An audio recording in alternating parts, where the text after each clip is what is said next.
Welcome back to the channel, everyone. Thank you for joining in today's video, which is slightly different.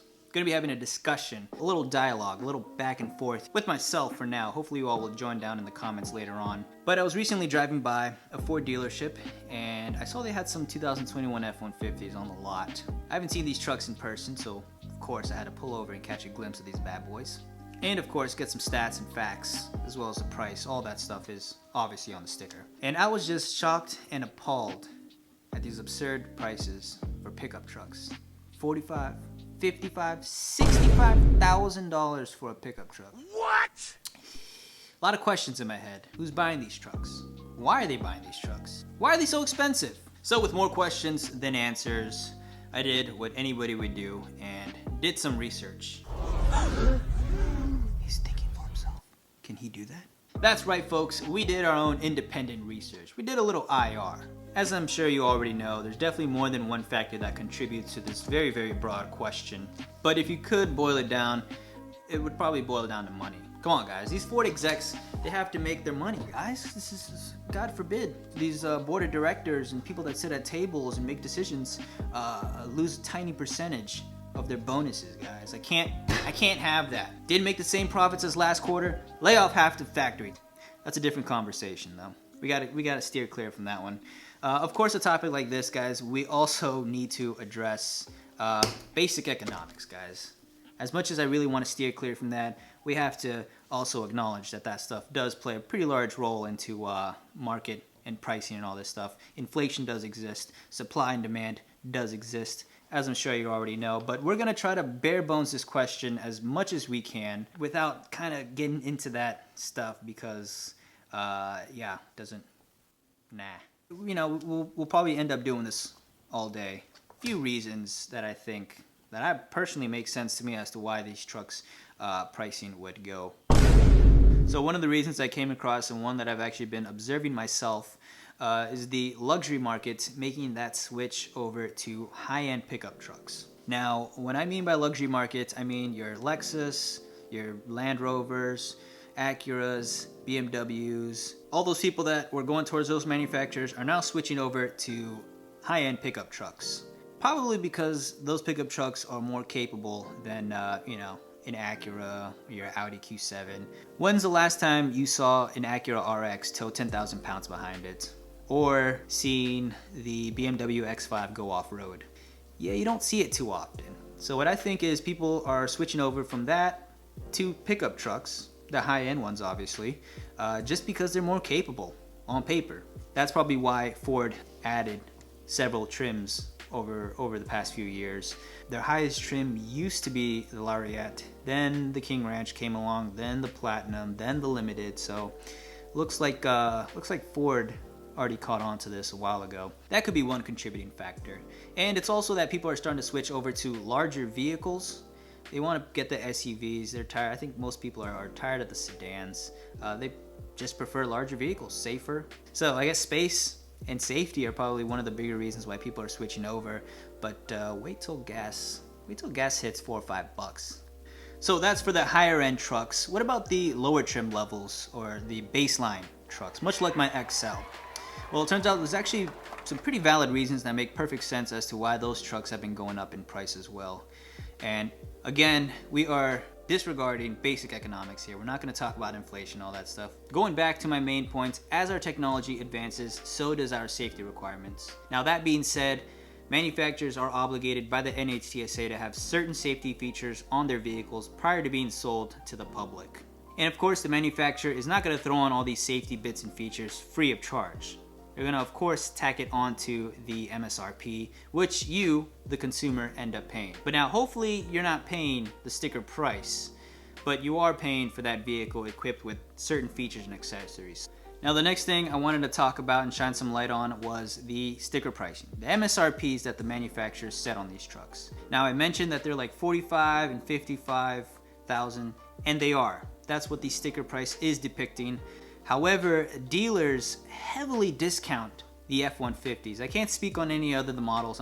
Maybe they do. They probably do. I know that these trucks are heavily discounted. There's always rebates going on. There's always a discount. There's always a sale. Something going on to drop that MSRP by a decent amount. I suppose it depends on how well you're good at negotiating, but the dealer definitely does offer some pretty heavy discounts. So I want to clear that out.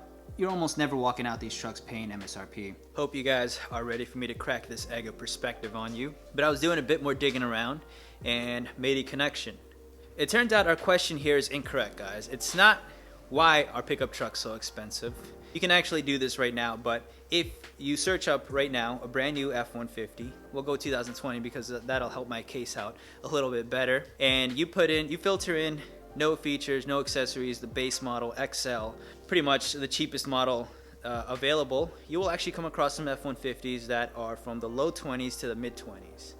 Now that right there is pretty average, guys. That's on par with what a brand new vehicle should be, in my opinion. So it turns out pickup trucks aren't expensive. It's your options, which is crazy because it's such a huge price gap from going from an XL to, let's say, a King Ranch or a Limited. And it's all based on options, guys. Now, granted, there are some pretty major differences, whether you go with the 6-cylinder or the 8-cylinder, 2-wheel drive, 4-wheel drive.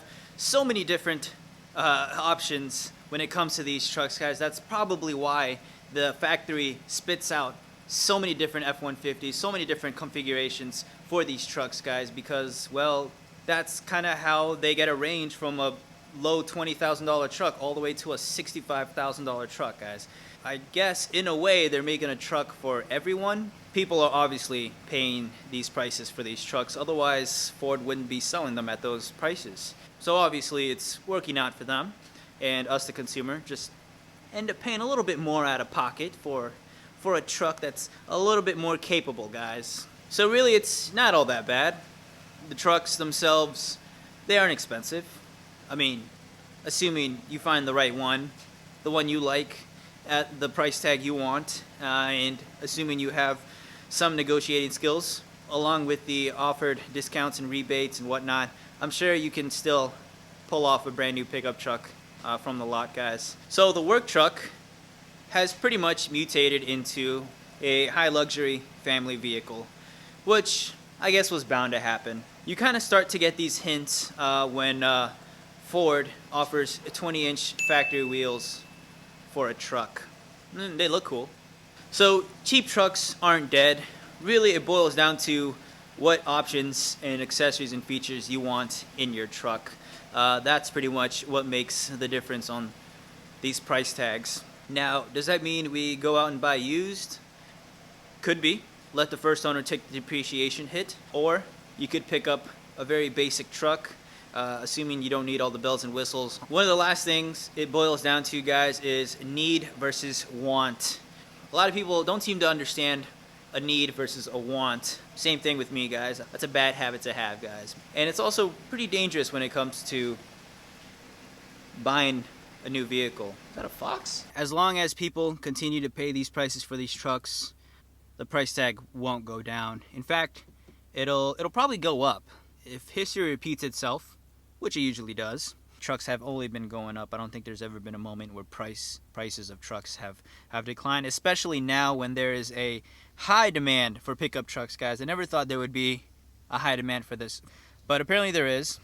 So I think it might be a good time to get rid of this XL and pick myself up a brand new F-250 Limited, guys.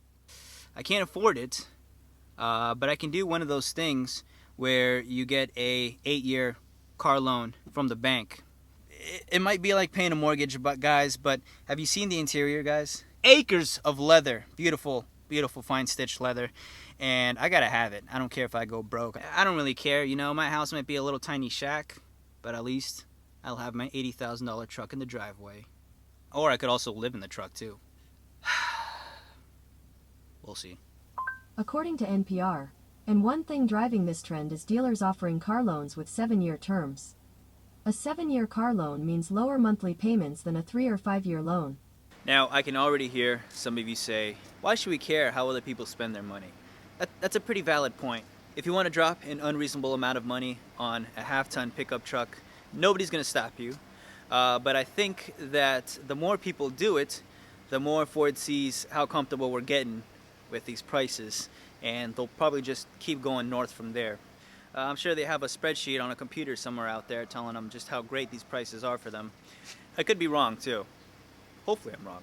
Pickup trucks aren't that expensive. I just showed you guys that you can get a very basic truck for a pretty reasonable amount. And although it may not have all the bells and whistles as maybe a fully loaded XLT or a King Ranch, you do at least have a pickup truck. Able to tow, able to haul cargo in an open bed space, and depending on your cab configuration, might have a 6-seater. So that's also what it boils down to, is just doing your research. Seeing what kind of truck is it that you want versus what kind of truck is it that you need, and then just making the comparison. The hard part, doing the research and finding the right truck with the options that you want or the trim level that you want. That, with some good timing and some basic negotiating skills, tagged with the discounts and rebates and sales that the dealerships normally have, gives you a pretty solid chance at riding home in a brand new pickup truck. Well folks, that is all I have for you. Feel free to leave your input down below in the comments, whether you agree with some of my points or regard me as completely whackers. If you're going to do that, at least leave a like or subscribe, or both. I don't think there's a one direct, definitive answer for this. I think it's just several reasons on the board. If it were up to me, I'd probably just pick up a really basic truck, maybe an XLT with at least a few amenities, and then build off of that. But really guys, this video was more for entertainment. I saw a lot of people on social media saying, oh, the work truck is dead. Pickup trucks are now a status symbol. The cheap truck era is gone. You either made it or you have your priorities straight and would rather have, put that in your house or maybe your family or something along those lines. I don't know, guys. You file yourselves in one of those sections. Hope you all enjoyed. I'll catch y'all later. Peace. Take care.